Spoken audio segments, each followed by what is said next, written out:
warahmatullahi wabarakatuh.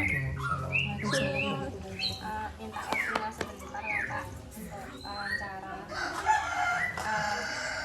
Mungkin ada beberapa yang Bapak tahu tentang peribahasa Madura. Langsung saja ke Cak Ocatnya. Yang pertama itu sengakan nangka mekol lecanga. Kalau dari pemahaman Bapak itu gimana?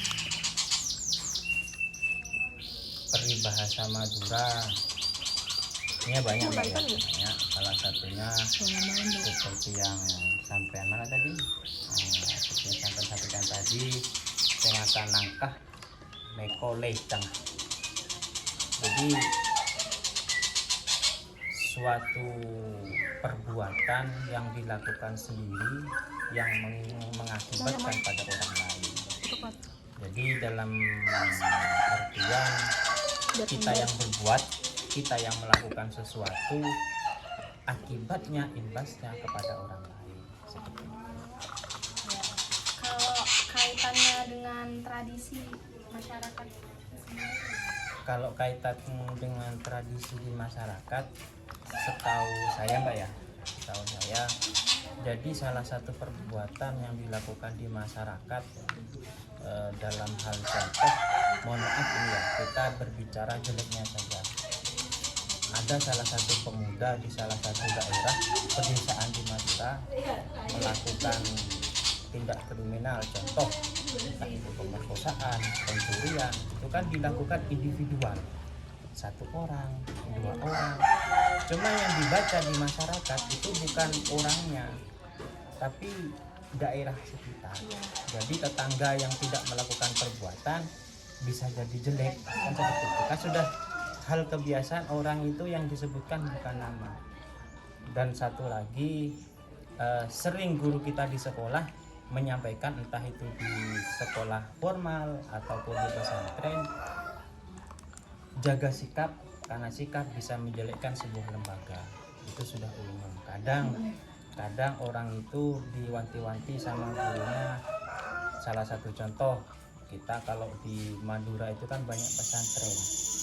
Ada seperti yang banyak terjadi, nanti pesantren mengirim guru tugas di suatu daerah, jaga nama baik pesantren. Karena ketika seorang ustadz tidak menjaga nama baik nama pesantren, itu kan dilakukan oleh ustadz itu sendiri. Kalau jelek, akhirnya yang jelek siapa? Pesantren. Semua lembaga termasuk pengasuhnya, teman-teman dan semua yang berkaitan dengan pesantren. Itu sepemahaman saya. Kalau kaitannya dengan karakter masyarakat? Kalau karakter masyarakat sebenarnya apa ya, bermacam-macam. Kadang ada karakter masyarakat itu yang menerima dengan peribahasa tersebut, ada yang tidak. Cuman mayoritas menerima semua karena kenyataannya seperti itu. Ya namanya seperti yang kita ketahui bersama, orang Madura itu umum dibilang greler kan seperti itu, greler. Mbaknya tahu greler? Bukan nggak bisa gerak, bukan ya. Jadi maksud greler itu memang apa yang dia pahami dia yang pertahankan seperti itu. Kecuali ada hal yang memang meyakinkan untuk merubah persepsi pendiriannya, baru mereka terima.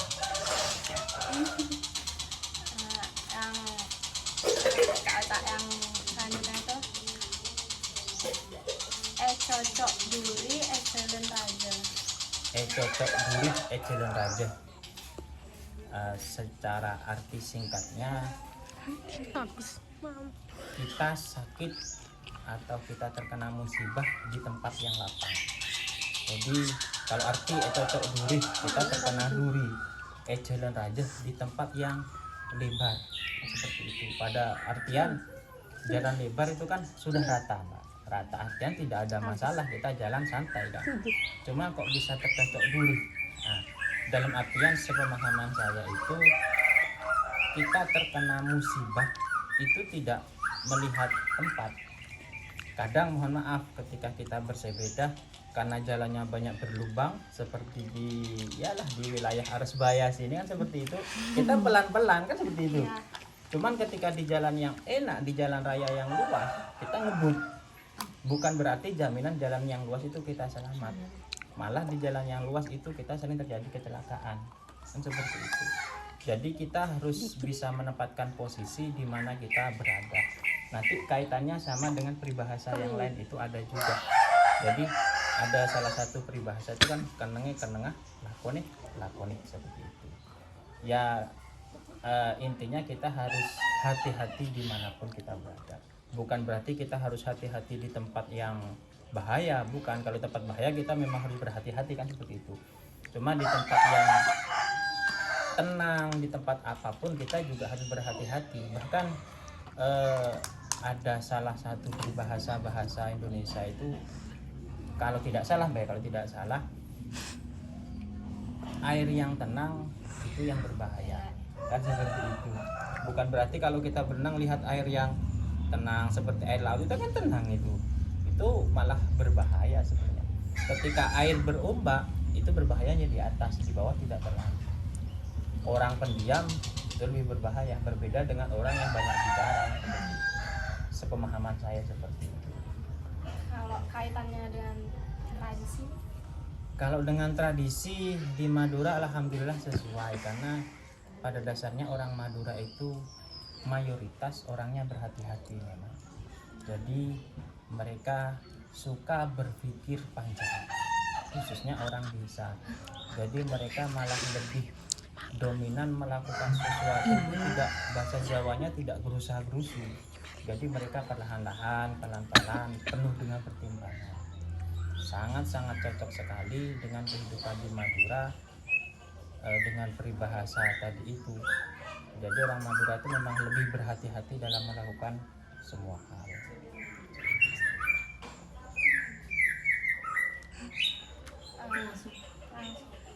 yang selanjutnya itu lakona lakone kenal kenalnya. Lakonah lakoneh kenengah kenengeh. Jadi di mana kamu bekerja, kerjakan tugasmu, kerjakan duluan. Di mana kamu berada, ya di situ kamu tempati. Itu umum yang dilakukan oleh orang Madura. Jadi apa tugas kita kerjakan. Di mana kita berpijak, kita ikuti tempat tersebut. Kaitannya dengan tradisi, Kalau kaitannya dengan tradisi, setahu saya alhamdulillah juga sesuai dalam hal pekerjaan terutama ya. Karena orang Madura juga ketika dalam dunia pekerjaan kenengah lakonah lakone itu sesuai. Mengapa? Karena orang Madura ketika dalam hal mencari nafkah, dia tidak mempedulikan dirinya sendiri, dia juga melihat orang lain. Dalam hal artian ketika dia berjualan, khususnya di luar Madura loh ya, di luar Madura kadang mereka tidak bersebelahan. Kenapa? Karena mereka menghargai orang lain, jadi sama-sama mempertimbangkan dengan orang lain. Dalam artian lagi, ketika kita di masyarakat dalam dunia pekerjaan, contoh kita bekerja punya tugas, ya tugas itu kita selesaikan dulu. Kadang ada orang itu ketika bekerja, kerjaannya belum selesai diselesaikan, dia sudah nimbrung pekerjaan orang lain, ikut cawe-cawe orang lain. Jadi selesaikan dulu pekerjaannya, nanti ketika sudah selesai baru bisa membantu orang lain. Memang tolong menolong itu bagus, cuman sebelum tolong menolong kewajiban dulu kerjakan. Jadi kewajibannya mengerjakan sesuatu kerjakan dulu, ketika sudah selesai silahkan membantu orang lain. kaitannya dengan karakter masyarakat. Kaitan dengan karakter masyarakat juga banyak yang terjadi di lapangan, ya sudah bagus. Kadang ketika orang itu, ya tidak semuanya mbak ya, kadang ada yang menyalahi, ada yang tidak. Terkait dengan karakter masyarakat dan tradisi di masyarakat itu umum terjadi. Seperti yang kita ketahui bersama, orang Madura itu dikenal dengan transmigrasi. Jadi mereka berpindah ke suatu daerah, kan umum. Di mana ada tempat lapangan pekerjaan, di situ orang Madura ada. Di mana tidak ada orang Madura, Jawa Timur, Jawa Barat, Papua, Kalimantan, di tempat konflik pun juga ada. Karena orang Madura di mana-mana. Termasuk mereka juga harus belajar tradisi di tanah yang mereka tempati. Kenengah kenenge lakoni. Jadi kadang dulu pernah terjadi kasus yang tidak enak kita dengar, orang Madura konflik dengan suku lain. Itu karena memang kadang mereka tidak menghargai tradisi yang mereka tempati. Jadi makanya salah satu peribahasa Madura kenenge lakoni ya seperti itu. Harus bisa menyesuaikan. Kita harus bisa menyesuaikan di mana kita berada. Kita harus bisa melakukan apa tugas kewajiban kita. Karena kewajiban itu wajib. Kewajiban yang harus kita lakukan itu wajib kita kerjakan, membantu orang lain itu sunnah. Sepemahamannya seperti itu Mbak. Kalau pengen lebih luas mungkin bisa ke yang lebih paham lah seperti itu. Udah luas. Nah, yang terakhir, bahasa terakhir itu toju pasepa ngucak patepa. Toju pasepa Ngucak patepa. Jadi langsung ke artinya saja mungkin Mbak ya, biar tidak terlalu panjang. Menurut pemahaman saya, salah satu contoh saja, saya tidak untuk yang terakhir ini Mbak ya, saya tidak mengartikan, tapi mari kita pahami bersama-sama. Kadang ketika kita berbicara dengan orang yang posisi sedang marah, itu bicaranya enak apa enggak? Enggak enak kan? Ya karena posisi sedang tidak tenang, duduknya sedang tidak sepak. Jadi ketika duduknya sedang tidak sepak dalam artian bahasa Madura, bicara pun juga tidak enak seperti itu. Ketika posisi dia tidak marah, jadi ketika tojunya sudah sepak, sudah enak, bicara pun tepat, nyambung, bicara kita nyambung. Ketika kita bicara dengan orang yang lagi marah, lagi banyak masalah, nah itu jangan diajak bicara untuk serius, karena bisa jadi bicaranya tidak nyambung. Jadi ketika kita bicara dengan orang lain, kita harus tahu suasana hatinya, seperti itu. Dalam artian contoh dalam kehidupan sehari-hari saya Mbak ya, saya sudah menikah.